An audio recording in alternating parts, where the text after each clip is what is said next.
The Department of Defense says it has cleared the transfer of long-range Tomahawk cruise missile missiles to Ukraine, but the final decision rests with the White House. U.S. officials say the weapon stockpile wouldn't be harmed, and that only logistical and strategic political approval are pending.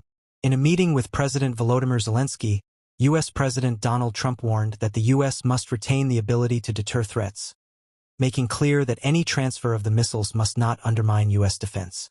Meanwhile, in eastern Ukraine's Donetsk region, Russian forces have intensified attacks on civilians.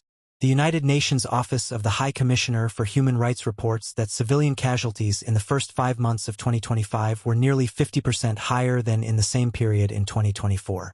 Many victims were struck in frontline territories such as Donetsk, Kherson, and Zaporizhia. Attacks on energy infrastructure are also escalating. Ukraine has launched precision drone strikes and missile attacks on Russian refineries and oil depots. One recent assault hit the Kurishi refinery in Leningrad Oblast, knocking out nearly 40% of its capacity, and Ukraine's military says this campaign has already disrupted about 17 to 20% of Russia's refining capability. At the same time, Russia continues to bombard Ukrainian civilian areas. In February 2025 alone, Ukraine recorded at least 164 civilians killed and 910 injured, a 71% increase compared with March 2024.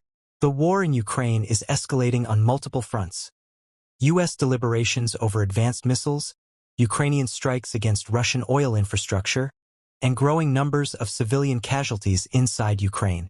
Each decision and each strike now carries higher stakes, for Ukraine, for Russia, and for global security.